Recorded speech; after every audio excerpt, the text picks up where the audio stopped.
everyone, welcome to Talks of Thailand. My name is Jon. Today's story is about a man who had the perfect retirement right here in Sriracha, Thailand. How he threw it all away really boggles the mind, so make sure to stick around to the end to find out how. There are a number of exciting stories coming up this month, so make sure to subscribe to the channel if you haven't already, give the video a like, and let's get in to today's story. Let me get this straight. I didn't throw away my retirement. It was taken from me. But I know there will be some clever clogs saying it was my fault. Wake up. I was done over, and it had nothing to do with the fact that my girlfriend was 35 years younger than me. My retirement was perfect, it really was. At least it started that way, and that's what makes this especially hard to talk about. I'd chosen Thailand as my retirement destination because I had a deep affinity with the country after visiting there around 5 times throughout the course of my life.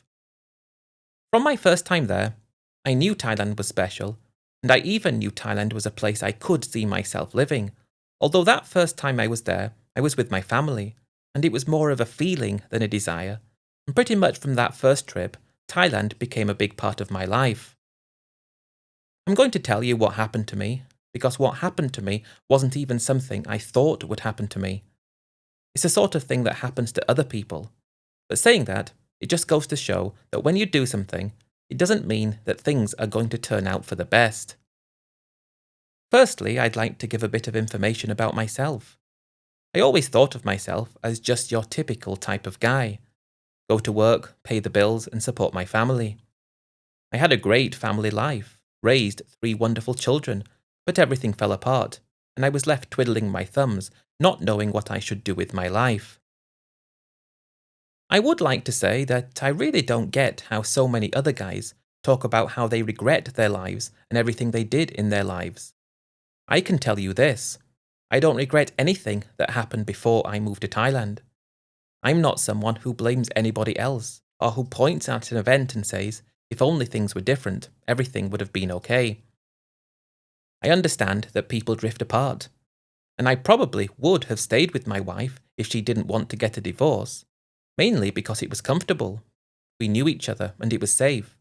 But I actually saw it as a way that we could both explore other things we wanted to do with our lives. We got married young and committed to each other because we had our first child. It wasn't a loveless marriage, but all of a sudden I felt this newfound sense of freedom like I'd never felt before. This newfound sense of knowing that anything was possible and I could do what I wanted without having to run what I wanted to do past anyone else. That worked both ways. It was the same for my ex-wife as well, and I started thinking back to those amazing times we had in Thailand. When I'd been there before, as I already mentioned, I was always there with my family, and those were the times, and that was the place where I felt happiest and the most content. With that, I made the decision, and this was in 2018, that I was going to go to Thailand myself. It was going to be my first solo trip, and it was going to be a very different experience to the times I went with my family. I did feel proud to be able to give my family such wonderful experiences. We went away twice a year to all different kinds of places.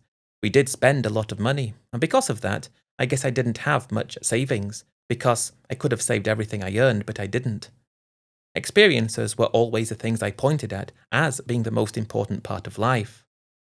It was kind of like, without experiences, what's the point at all?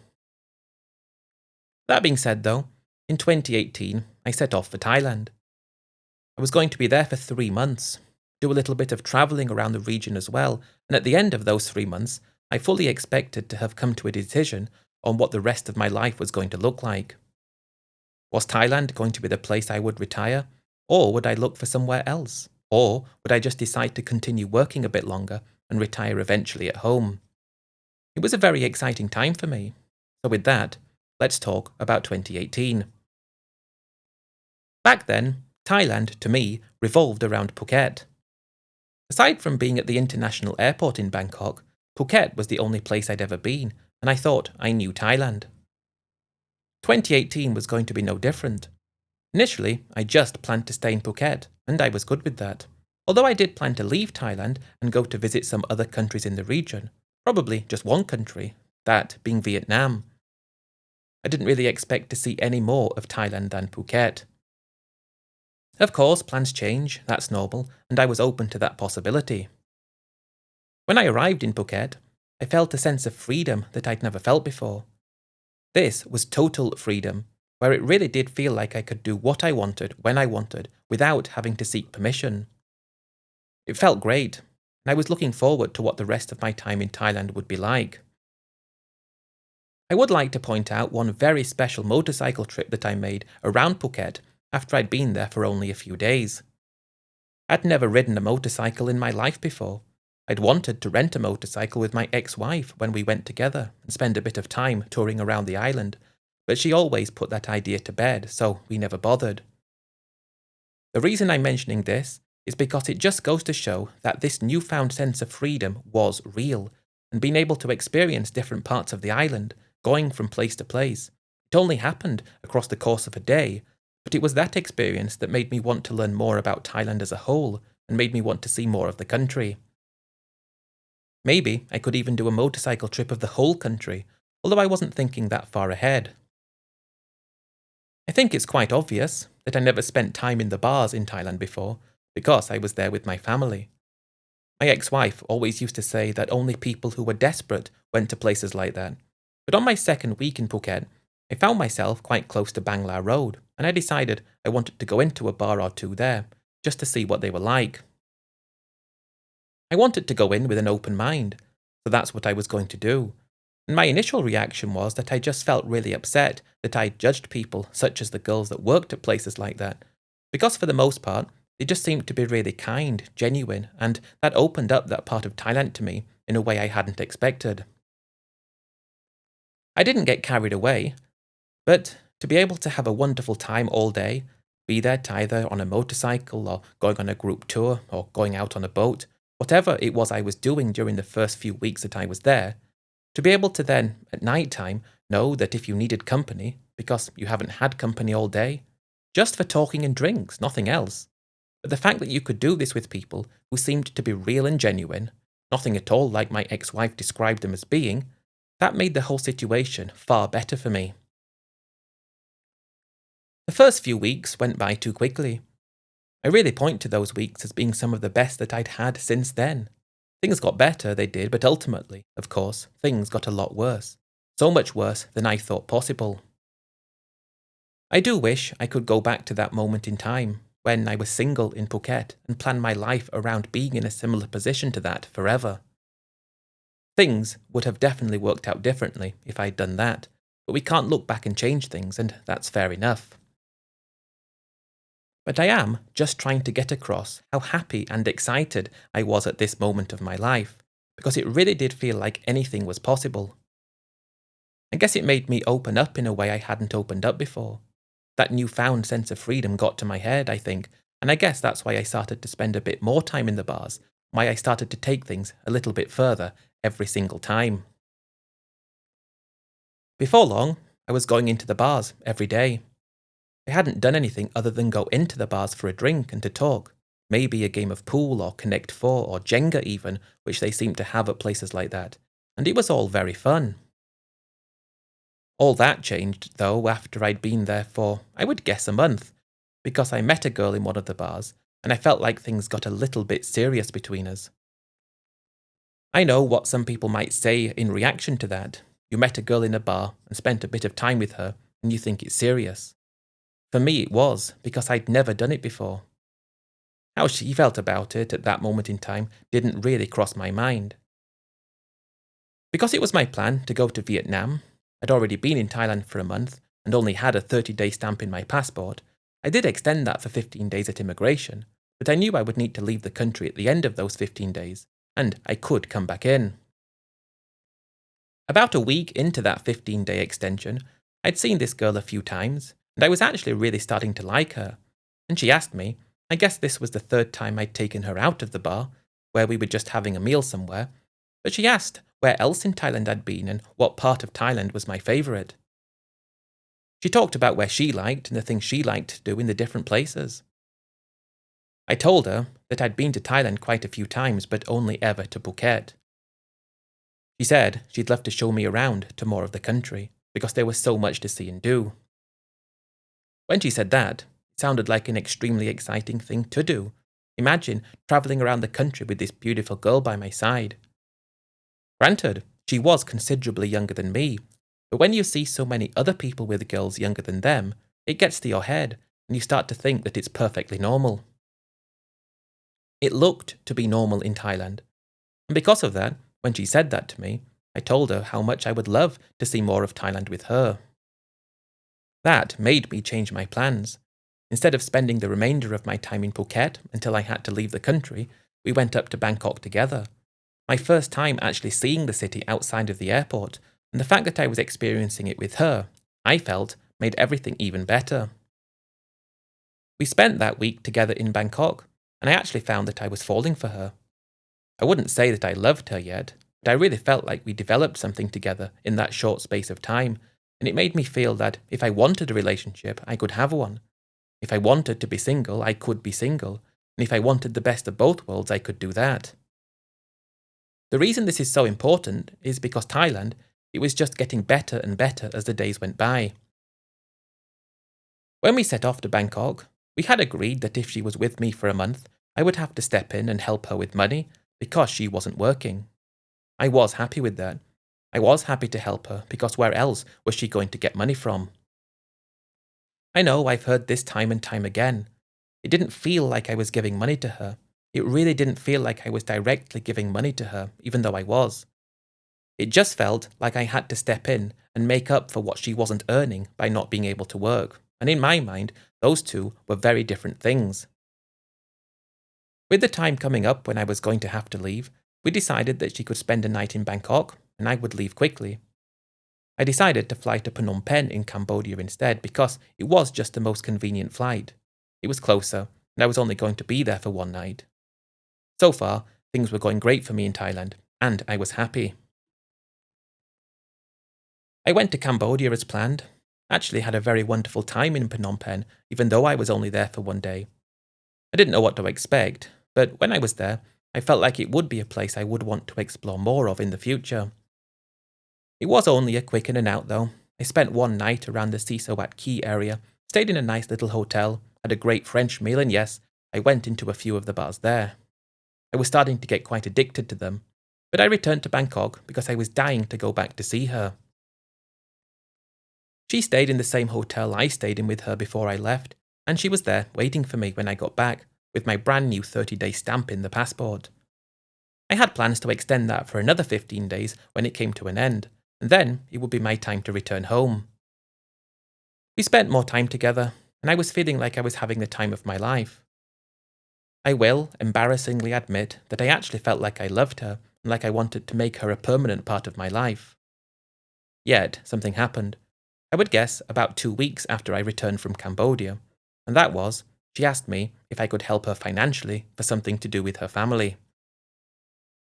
I'd heard of things like this happening to other people, a money request that will turn into another money request, that will turn into more expectations for more money from me, but she was insistent that this was an actual emergency, it was a one-off, and she wouldn't ask again. The only reason she was asking was because she wasn't working and she didn't have anybody else to ask, and it was a very difficult situation, and pretty please can you help? I guess it didn't help the matter for me, that is, just how persuasive she was able to be, the things that she did in order to persuade me. It pretty much made it impossible for me to say no. I ended up giving her this money. It wasn't a fortune, but it was an amount of money that I felt left in my possession, and I just said to myself, it is a one-off, so never mind. Time passed a bit more though, and aside from that, everything was fine. I'm already thinking I will definitely be moving to Thailand, definitely starting my retirement. I would need to go home first and sort things out, that's fine, but I thought we were going to be together. We even talked about this, and it made me actually feel very thankful for what had happened to put me in this position in the first place. Sadly though, probably only a week after I'd given her that first amount of money, she asked again, saying it's another emergency, another problem, and really this will only be a one-off. So I gave her the money again. I told myself, regardless of what happens, if she does ask again before I've even left Thailand, it will be a bad sign, and although she promised she wouldn't, sure enough, a few days later, this was definitely going to be the last amount, We're talking about £1,000 the first time, another £1,000 the second, and this time it was even more, £1,500. Of course, this was the equivalent in Thai baht, yet that third request made me understand that it was just about the money for her. As much as I liked her and wanted to be with her and wanted to spend more time with her, I decided against it and told her I wasn't able to help. I think it would be better if you went back to Phuket. I paid for her plane ticket for her to go back, and that was the end of that. I still had time left in the country and quickly got over her pretty much the day after she left. It went from me feeling absolutely devastated and depressed to being, there are plenty more fish in the sea, so enjoy yourself. I'd forgotten about her straight away, but it was a very important part of my Thailand journey because it showed me something that I should have known, and it should have made me never make a similar mistake again. Yet things never go according to plan, and that should have been the only lesson I needed, but it wasn't. I did enjoy the rest of my time there. I'd already decided I wanted to live in Thailand, and I found a little town that I really liked called Sriracha, just north of Pattaya, and there was something about that little town that made me feel I could live there. With that, my time in Thailand was coming to an end. Some of the best 3 months I'd had, and I was returning home, guaranteed that I would be back in Thailand to start my retirement soon. When I got home, I felt like the world was really laid out in front of me, and I kind of had already planned what my future life was going to look like for the rest of my life. I was so certain that I was going to be moving to Thailand that I felt like I had no time to waste. The first thing I did, though, was go and see my children. I was very proud of how they were coming on with their lives and still am to this day, and they wished me good luck, jokingly saying be careful and don't get up to anything stupid. Even went to see my ex-wife, who wished me well as well. We had remained friends, and it was nice to see her doing exciting things with her life too. I wasn't back at home for long at all. Since the divorce, we sold our family house, and I hadn't bought a new one yet, which meant I had my cash available to me, and it can't have been more than about 10 weeks that I was at home before I was flying back to Thailand with a non-immigrant visa in my passport. When I arrived in Bangkok, I spent the first week just coming to terms with this amazing fact that I was now retired, and then I headed to Pattaya for a few days before going to Sriracha, just to see if it gave me the same feelings that it did when I was there the first time. It did, so I decided to rent a condo there. It was so close to Pattaya as well, which I found very convenient. While I wouldn't class myself as your typical guy that likes to go to the bars, it was something I wanted to be able to have part of my retirement, but not a big part of it. Just take every day as it came. I guess I should mention what I retired with in terms of savings. I had about £280,000 as well as my pension, my private pension that was, which was only £700 a month, but it was still something. It felt like I had more than enough money to be able to live this retirement, but I was in such a good mood every single day. When I finally had my condo, that's when I felt retirement really began. A typical day for me would be going for a little walk around the town, maybe walking across the bridge to the temple in the distance, just taking in the sights and the sounds and going to have something to eat. I actually discovered a little street where they had some nightlife there, although it wasn't necessarily directed at Western people like me, but it was still an interesting experience to see a different side of nightlife in Thailand. After the first month, I went to Pattaya for a few nights, and throughout 2019, that became my life. Every month, I would spend a few nights in Pattaya, and for the rest of the time, I would be in Sriracha, loving life. I even took a trip to Vietnam. I hadn't visited last time I was there, and it was my plan, so I went about halfway through 2019. It was my intention to go to Vietnam the year after to see Hanoi, because the first time I'd only seen Ho Chi Minh. Of course, that didn't happen. I was just happy in retirement, and I felt like I was really developing a great life for myself, and I didn't want for anything. It was like I'd landed on my feet, everything was amazing, and I couldn't think of anything that could ruin what I had. But as they say, best laid plans of mice and men often go awry. My retirement really did get off to a great start, and throughout most of 2019 I did what I said, spending most of my time in Sriracha, going to Pattaya every month for a few days. That's kind of how my life played out. All that changed in September of that year, when I met a girl in a bar in Pattaya that made me feel things that I hadn't felt for a very long time. She just seemed to be exactly like the sort of girl I was interested in. She had a great sense of humour. She was always laughing and smiling. She was very easygoing. She always wanted to please, as if that was the most important thing for her, being able to please. When I met her and spent time with her and returned to Sriracha, I found myself calling her often because we'd exchanged numbers, and she was calling me too. I'd say it played out over the course of 2 weeks. What started out as just a little phone call saying it was nice to meet you turned into her calling me in the middle of the night saying that she missed me and she wanted to see me again. I should have known the fact that she was calling me at 2 a.m. drunk was because perhaps her shift in the bar had finished, yet I didn't see it that way. I just saw it as a girl who was looking for her Prince Charming, and I felt like that could be me. I know, I am shaking my head as I say that, because I don't know why I thought a girl that was 35 years younger than me would see me as her Prince Charming. But it was her actions, the things she did, the things she said, and the way she made me feel that made me believe that this was the case. After those 2 weeks of calling each other and feeling like we were getting to know each other, I decided to go back to Pattaya a little bit earlier than normal, 2 weeks after being there. That was to go and see her again and see how things felt between us. If anything, it felt even better than it felt when I saw her the first time, and I started recognizing little things about her, thinking about the things we spoke about on the phone, and everything pointed to the fact that we really did seem to be made for each other. The fact that she worked at a bar, especially in Pattaya, should have been everything that I needed to tell me that this wasn't something I should be investing my time in, let alone my money. But at the time, I didn't see it that way. The only thing that mattered to me was being with her and spending more time with her and trying to take the relationship that I felt we could build even further. That was all that mattered to me. And I know, in fact, I know I deserved to have people shake their heads at me, because after we'd spent a bit of time in Pattaya, only 2 days, I asked her if she'd like to come and spend a week with me in Sriracha and see how it felt if we spent more time together.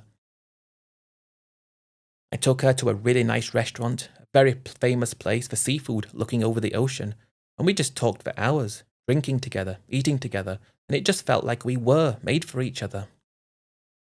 That week, though, really moved my mental state from, okay, I like this girl and I want to spend a bit of time with her, moving towards the fact that I would be stupid not to try to make this relationship even more serious, because she really was perfect, she really was real, and she really had the same feelings for me that I did for her. It was a very quick romance, and it left me thinking to myself, as we were approaching 2020, what am I going to do? I felt like I had a few choices. See her occasionally and be friends, try to make this more serious and make her a part of my life, or just forget about it because I could be committing to things that would make my retirement more difficult financially. I leaned towards making retirement easier for every other reason, forget finances for the time being, and let's see where this can go. By December, I already had decided that she was a 1 in a million, and we worked out the details that would see us becoming boyfriend and girlfriend. I was happy to step in and support her financially because she had given up her job for me, and that's how I saw it. I saw the whole thing as her giving up her job for me, and that made me feel very fortunate and lucky to have such an amazing girl. It really felt, and I've said this time and time again, like we were made for each other. I need to keep stressing that, because it didn't feel like I was just giving her some money and she was just with me. Many people will say that of course that's how it was, but that's not how it felt. If it was only about the money for her, why would she do those little things that made me feel so good? Why would she always get me a drink if I was sitting watching the TV? Why would she offer to go and buy food for me when I was hungry? Why would she wake up earlier than me and bring me coffee in bed? You wouldn't do those things if you didn't have feelings for someone and if you didn't care about them. At least I wouldn't anyway, but perhaps she would. She really did make me so happy, that's what I'm trying to say, and I felt like I was making her happy as well. If I had to actually be really honest, and this is, again, difficult to talking about, making her happy made me feel better than when she made me feel happy, as if I was improving her life, as if I was showing her things she'd never experienced before, as if I was giving her things she could never have dreamed of having before. Again, who hasn't heard the same thing said by other guys, feeling like their purpose was making the life of this girl better, because in return, we thought that we would be her world. When the first signs of COVID started coming up, possible talks of closures, I actually felt very fortunate that I had her with me. It felt like I wasn't alone. I didn't have to jump through all the hurdles that were going to come my way alone, and if anything, I think it was COVID happening at the time it happened that made me do even more crazy things. It was as if that event had happened and come our way, and I used that as an excuse to start taking things even more seriously, running before I could walk. But the thing was, she was doing the same thing. She felt the same way. One of the things she said to me when it was clear that this was going to be bad was just how lucky she felt that she met me, saying she doesn't know what she would have done if she hadn't met me. And it wasn't a little world now and then. This was her pouring her heart out to me, and nothing would make me feel that somebody could do that if it wasn't actually real. We were together when COVID started, and I guess I'll use this as my excuse as to why I did what I did and what comes next, why I did all those stupid things. But would I have done it anyway? That's a question I can't answer. But from here, for me at least, things only go downhill, getting to the point of no return. In terms of how much money I was giving her, it worked out at about 15,000 baht per month. At the time, that was 25% of my monthly budget, but I thought that was fair. My condo, as well as the utilities and the internet, made up about another 25% of my income, and the other 50% I was able to use for what I wanted to use it for. Little things such as if I needed to extend my visa, that would come out of the 50%. Insurance, that would come out of the 50%, which was a big part of it, but aside from that, the rest of that money was available to me to use as I saw fit.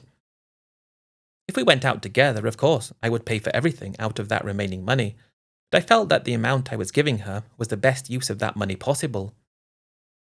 If I had that 15,000 baht I was giving her available to me and she wasn't with me, what would I have used it for instead? I would be doing what I did before, going to Pattaya for a few days a month, and that would have probably cost me more than 15,000. So I didn't see this as me giving her money. I saw it as me making sure this retirement could be real, and that was very important to me. Because this was during COVID though, this is when the first little problem began. Many people were struggling. People working in the tourist industry, they were struggling. People working in lots of jobs were really having hard times, and it was quite clear that a number of members of her family were struggling tremendously because of COVID, and I could see what effect it was having on her. She seemed really upset to hear about the difficult time that so many members of her family were having, from her parents, who were just in the village, who, if I look back, probably didn't have any effect on their life whatsoever because of COVID, because their things were quite similar to before. But she said her parents were struggling. Mainly, though, it was people like her cousins, her brother, who had left the village and went to work in other places in Thailand. She talked about how many of them weren't working anymore, many of them were struggling, many of them weren't able to get enough money together to put food on the table. Because I saw it as having such a negative effect on her, when she asked for a bit of help for her family, I didn't see this in a way I would have seen it if it wasn't COVID. If I look back to that first girlfriend I had, who I ended the relationship with because she asked for too much money, I saw that as being a very different thing altogether, because that was just randomly asking for money. But now it was for a reason. There was a reason behind it, and it was pretty clear that she can't be making this up, because there are really people struggling. That was why I gave, as a loan, 100,000 baht to my girlfriend, so she could send that to her family, and they could allocate it to whoever needed it the most. They all had moved back to the village, so this seemed to be like the best way forwards. I felt very good to be able to step in and help. I even expected to be able to go and visit the family at some point, maybe even get married. So while it was a chunk of money that would have been better staying in my possession, the fact that it was going to help a number of people in my girlfriend's family, considering how important she was to me, I didn't care that I gave that money, because I wasn't expecting any more requests to come after this. I thought it was going to be a one-off, but mainly because it made my girlfriend happy, and if my girlfriend was happy, I was happy, and that was the only thing that mattered to me. Not long after, though, maybe only a month, people were still struggling. It wasn't enough money. There wasn't enough money to go around, so can you help again? And that time, that was 200,000 baht, which meant so far I'd given over 300,000 baht again, though I'm thinking that this is going to be the last one off. I'm looking at this again the same way as I would look at it if it wasn't during COVID. I'm looking at it like, if I don't help, what will happen? While all this was going on, one thing I haven't really talked about, one of the things I really liked to do in retirement was go and look around at different properties that were available for rent and sale. I'd been doing that pretty much ever since I arrived in Thailand. I liked to go and look at the show units of condos. I liked to go and look at second-hand condos and just continue with the hobby I had at home where I used to do similar things with my ex-wife. Why this matters is because what happened next was quite an insane thing that I did, which would compound later and make things even worse. But because we were during COVID, everything felt so uncertain, everything felt so up in the air, I just felt this urge to have my own place.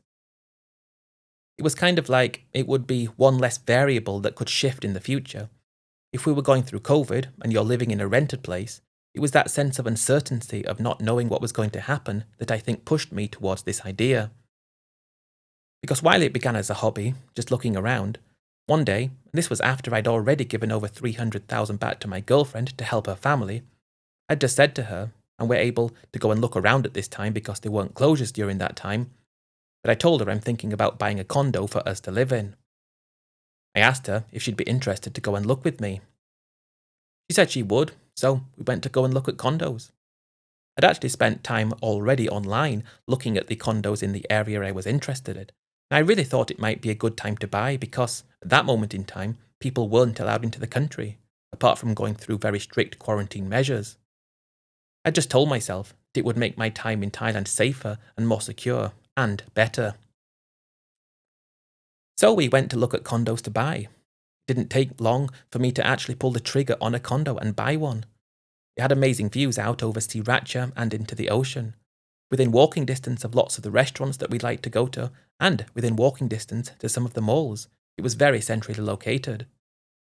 The fact that it was twice the size of the condo I was renting, and the fact that I could put my own touches on it and renovate it and decorate it exactly the way I wanted it, that also made me think it would be the place I could see myself spending continuous days in a row without having to leave, just in case things got worse with COVID and things got shut down again. That was the thing with the condo I was renting. It was a nice condo, don't get me wrong, but it was a small one-bedroom unit. After you've spent a few days in there, you're starting to feel very cramped and like you need to escape and see the outside world a bit. The idea behind this condo was it had a nice balcony. It wasn't built up around the balcony, so you had room to breathe. It wasn't boxed in, and also, inside, there was a spare bedroom that could be used as an office or a games room or anything, just so that when we were living together, we could separate ourselves and make sure our relationship flourished. I know I'm basically trying to justify why I made one of the most ridiculous decisions I ever made, and as they say that, the decision I made later are considerably more ridiculous, but it was like COVID was conspiring against me to make me do things that weren't in my best interests, while at the same time I was thinking they were. The condo that I bought was the equivalent of about £100,000. Granted, that would mean that we didn't have any rent to pay, which would mean that my living expenses would be less. Yet, if I think about putting that amount of money into a condo, it was probably a very bad idea. But at the time, I didn't think it was. I thought it was the next logical step of the relationship, making sure we had a nice place to live if we weren't allowed out for extended periods of time, and also a place that I could put my own touches on. That's what it was about, and that's why I did it. And when we moved in and started living there, I was happy, my girlfriend was happy, and we were both, I felt, so in tune with each other that I just couldn't see anything happening that would make things go wrong. I wasn't expecting anything of what came next, and the most difficult thing was, though, the fact that I did the things I did and why I did them, and it was obvious that there were lots of different events happening all around me at the same time, which all added up, which made me think that when I was doing something that was stupid, it still was only a little bit stupid. All the other things that I could have done would have been even worse. I think that's one of the reasons that I hold on to say to myself, well, you couldn't help what you did, it wasn't your fault. I don't know if I'm making any sense here, but even at this moment in time, I'm happier than I was the week before. I'm at my happiest, and I'm continuously getting happier, not knowing that my level of happiness only really had one place to go from there, and that was down. When it started to go down, the speed in which it continued to go down and get worse and worse was very, very concerning. After I'd purchased the condo, of course my savings had been depleted quite considerably. I still had my pension money, which was the same as it had always been, and I still had enough money left, I thought, where I could supplement my pension income for the long haul. Didn't have any rent to pay, which was good, and it felt great having our own place. I wasn't expecting there to be any more requests for money to help her family. We'd already spoken about this at length a number of times. The first 100,000 was okay, the second 200,000 was a push, but I was happy to step in and help because of the situation at the time. But I made it very clear that after that, I wouldn't be able to give any more money to help anybody because we had our own place now and we had to think about ourselves and our futures. Unfortunately, though, she did ask again, after we'd been living in our place for only a few months. It wasn't quick, rapid asks, this was spread out over time, but yes, after we'd been living there for a few months, she said that a few of her family members were still struggling. Some of them hadn't managed to get jobs yet. Everyone was having difficult times, and they were all living up in the village, hoping for things to reopen so they could get back to work. With that, she asked, would it be possible if they could have another 200,000 on top of what I'd given so far? I was really hurt when she asked for that. It actually hurt me more than I can describe, because in a way it felt like she was betraying my trust. I'd made it clear to her time and time again that I couldn't give any more money. It wasn't possible for me to give more money. She said she was sorry, she didn't want to ask, but she had nowhere else to turn. She wasn't even able to promise that this would be the last amount of money if I did hand it over. The thing was, I just didn't have 200,000 baht to help her family based on what I'd done, what I would need for myself in the future.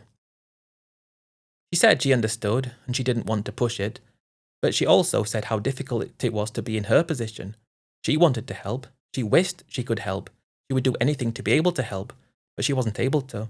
So she said if I did this bit of money, she would try her best to make sure there would be no more requests. The thing was, though, at this time, I pushed back, I did. I said I can't. I tried to say to her, can we wait a few months and see then? I tried to do anything I could to make it clear that I don't want to give that money, but also it had to be clear, and she had to understand that I'm not going to be able to accept if she changes and doesn't behave in the same way if I don't give her the money. That was my big concern, because I had this perfect girlfriend living with me, and I didn't want her to change because I wasn't able to do some of the things that she wanted me to do for her family. I knew how important her family was for her, and I just wanted to make sure that what we had remained the same. She said it would. She said don't worry about it. But I could feel little instances where it just didn't feel the same as it felt if I had given her the money. Sometimes she wouldn't bring me coffee in the morning. Sometimes she wouldn't hug me the same way she used to do. She wouldn't be the same way. And while she said that nothing was wrong and everything was fine, just talking about how she was worrying about her family, I could feel what I felt was a huge difference.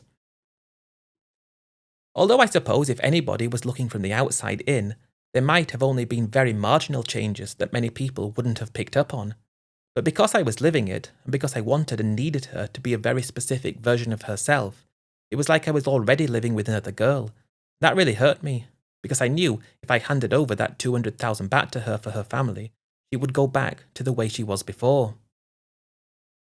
The thing I still struggled to think about was that purposeful on her behalf? Was she doing it on purpose?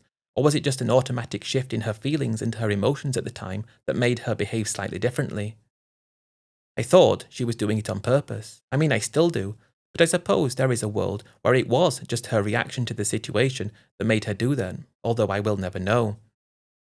The thing was, though, she came to me a few months after this with something that, I don't know why, but she managed to convince me would be the best of both worlds for everybody, and that was the beginning of the end.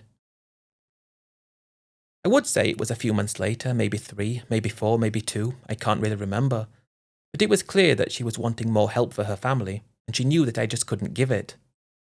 I think she'd come to terms with the fact that I simply couldn't hand over money anymore, but she turned it around, saying that quite a few members of her family were thinking about starting a business because they weren't able to get jobs. Something to do with something in the village that they wanted to do. I didn't really get too much detail. But instead of her asking me for more money to help them, she asked me for money to invest in this business that her family wanted to do, saying that because I was investing, I would be a part owner of the business. Okay, I wouldn't be the owner on paper, but I would be entitled to half of the profits. I invest the money, they do the work, 50-50 partners. While initially I was a little bit hesitant, I actually saw it as a very exciting prospect, something that we could do together. I thought, when things got back to normal, we could go up to the village, get married, see the business and be part of it, and actually feel like I was part of the family. Instead of looking at it the way I should have done, which was, this was a lot more money, completely out of my control, blindly trusting that something would work, I just saw it as, they're from the village, they know what they're doing there, that's where their life is based, so why would things go wrong? With that, I would guess it was only a very short amount of time after she'd brought this idea to me that I agreed to somehow invest a lot of money into this business for her family. It totaled about 2.5 million baht, and as I think 2.5 million baht in my head, that's when I get shivers and this sense of dread that I felt when everything started to go wrong. It's like I'm reliving those feelings, and it's very difficult to do, but that's what I agreed. I'd agreed to invest 2.5 million baht into this business. That was coming out of my own investments, but I just saw this as a different investment. I was replacing my investment with another one, and this one should, if things went according to plan, make a lot more money for me. Therefore, more money for my girlfriend as well. Therefore, a better life for both of us. Once that was invested, I had my visa money left, 800,000 baht in the bank, and I had 3 years living expenses, which was my must hold on to fund, and that was it. I felt quite proud when I invested, and a sense of confidence this was going to work. They'd given a timeline of around 3 months until I should expect to see the first return, and my girlfriend and I actually celebrated. We went out to another nice restaurant, had a beautiful meal, celebrating the fact that we were now both part business owners, and we couldn't wait to go up to the village and see the business when the time was right. When those 3 months came to an end, it was exciting. We were waiting, and each day that went by, just thinking about how much we were going to be getting, looking forward to getting that first return. Yet, as if almost like clockwork, instead of it happening the way I expected, a first payment being sent to my girlfriend and her giving it to me, it was more a conversation that I had to have with my girlfriend when she said to me a few days before I was expecting the first amount that things were still progressing. She said it was taking a lot longer than expected, and also things were a little bit more expensive than they had thought before. One of the things that really makes me shake my head even more was the fact that I didn't even really know exactly what this business was. Something to do with farm equipment that they were buying and renting out around the local area, and that was why large sums of money were needed. Unfortunately, though, my girlfriend said that this was sprung on her because she was expecting the first payment to arrive soon too, but she said that she had a call from somebody in the family saying that things were going okay, things were progressing well, but they didn't have enough money for the equipment, didn't have enough equipment, and they were still sorting things out. The building where things were going to be stored was still being built, and there was still an amount of money that was required. It was put to me that if we could invest the same again, the first amount of money would all go to me, so I could recoup my next investment before they got any of their money. The first thing I said, that's impossible because I don't have any money to invest. I told my girlfriend to tell them that they were going to have to make it work with what they have, and she got on the phone and appeared to be saying those things to them. But it was clear, according to her, that they needed more money, otherwise things weren't going to work. Again, why I didn't see this for what it was, why I didn't even go up to look, why I didn't do anything, I don't know, because I agreed to do something insane. All I had, really, of value, not including the money I needed to live for 3 years, which I always kept in the bank, and my visa money, was the condo. I was a foreigner. I couldn't take a loan out against the condo, but after much talking and much consideration about things, we both decided that we could transfer the condo to my girlfriend. We were going to be getting married after all soon anyway, and then she would be able to take a loan out against the condo, and once that was paid off, the condo would be transferred back to me. That's what I did, and I can't believe it, but I did, and about a week later, the condo belonged to her. She went around to a number of banks. Now, it wasn't one of the big banks that offered the loan, it was a bank that I didn't really see on the high street, but she managed to secure a loan of about 2 million baht on the condo, and apparently that was sent up to the family, and it was more of a waiting game. I was a lot more nervous this time, but still quietly confident that things were going to work, because I was just so deep with my girlfriend that was all that mattered to me. It's pretty obvious what comes next. But the fact that I did that, not even thinking that something bad could happen, just goes to show how far gone I was. That's what Thailand did to me. I think it made me do things I would never have otherwise done. It made me have a false sense of confidence. And I just don't know really. I just don't know why I did it. I still don't know, but I did. And that was when there was no hope left. I think it's pretty obvious what happened from there. We never got any money. I did see pictures though, that's one thing. It did appear that money was being invested. And it wasn't them saying, we're not going to give you any money. It was just, things are taking a bit longer, so just wait it out. But the problem was there were now payments due on the condo, and I just couldn't step in and pay. She got the loan against it, so if she wasn't able to pay, then it would be a negative for her as well. But I just got to the point where, 3 months after giving them this other money, nothing came. There weren't any more requests though, so that was good. But I literally just had to say to my girlfriend, we need some money now, otherwise things are all going to go wrong. She did appear to speak to her family, and every time it was like, just wait, soon, soon. And I was prepared to wait a little bit of time, waiting 6 more months possibly, and while we did start to get a few little bits of money here and there, it wasn't anywhere near enough to pay back the loan on the condo, and it wasn't anywhere near enough to replace the income that I would have had if I never did what I did in the first place. The worst part of it was though, I mean it's not really, is it? But the fact that I'm still thinking this is the worst part of it, again, just goes to show how far gone I was. But the fact that me and my girlfriend weren't getting along the same anymore, that's what was making me upset. As if this money that I'd lost was the afterthought, and I'm more concerned about my girlfriend because I just loved her so much. I'd say after those 6 months of waiting, after we did get little bits of money here and there, me and my girlfriend were not spending as much time together. She's going occasionally to Pattaya, I'm occasionally going around Sriracha and just doing what I can to escape the situation, but our relationship came to an end. We did put the condo up for sale and sold it for an absolute knockdown price to get rid of it very quickly, and I will give it to her that she did give me that money from the condo. But based on everything, I got about £20,000 out of that condo when I spent £100,000 on it, but I will give it to her that she did give me that. When all that happened and when we separated, I think that was when I understood just how bad things had got, and understood that I couldn't even continue my retirement the same way anymore. And I actually left Sriracha and went to Pattaya just to try to get my head straight, try to think of a way how I could somehow salvage things. But it was obvious I couldn't. With everything I had about £65,000 to my name, as well as my £700 a month pension. Starting out with £280,000, that just goes to show how much I lost in such a short amount of time. I tried to work out whether I had enough to even stay in Thailand and continue my retirement, but it just didn't feel like it would be a good idea. I could only see myself doing something else stupid, and if I did that, that would be the end of it.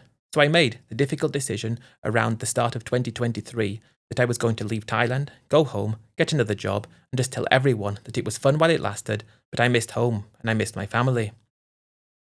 So that's what I did. I returned home in 2023, right at the start, rented a house, got a new job, and just got on with my old life, coming to terms with the fact that I destroyed a perfect retirement because of a girl that I met at a bar in Pattaya, as ridiculous as that might sound. Now it doesn't end here though. I want to be honest. I really want to be honest. I still missed her when I was at home regardless of what happened. I still loved her. And the reason I'm telling you that is because ever since I left, I actually continued contacting her. We spoke regularly. I returned to Thailand about 6 months after I went home and met up with her again. She talked about everything that had happened. She talked about how sorry she was, how things just didn't go according to plan. But she even said she would happily spend a bit more time with me and let's see if we can work things out together. And if things go okay, then why don't we just try and work through it? Let's go and see what was invested and where that money was and see if we can salvage anything. I was really pushing myself towards that idea because I really did love her. But it's pretty obvious what happened, isn't it? Before the time came to go and see the family, would it be okay if I had 50,000 baht? That was the moment when I stopped loving her. That was the moment she completely meant nothing to me anymore. It was as if that was the release that I'd been waiting for all along, her asking for more money again after everything that had happened, and that was when I started to heal. I haven't been back to Thailand since then. I'm managing to save, I'm managing to put things together, and I know I will be able to move somewhere soon. I'm thinking about going to Vietnam. The reason I wanted to share my story is because it just goes to show what love and feelings can do to a man. I always considered myself clever, level-headed, never going to do something stupid, but I did very stupid things. I still missed her. I still loved her. I saw her again. I thought we were going to work things out, and it was that last ask for money that fixed me in a way. I'm glad that I went back to Thailand, and I'm glad that happened, because I know I will never make any mistakes like this again in the future. I'm planning on enjoying my retirement. I will be able to have another go soon, but it took me doing some stupid things before I understood who I really was and what I could do, and I know I won't make the same mistake again. Sadly, I know many guys will. I know many guys will make the same mistakes that I made, not knowing they're making them until it's too late. So if this goes some way to help them, then it will have been worth it. Thanks for your channel, mate. I really appreciate it.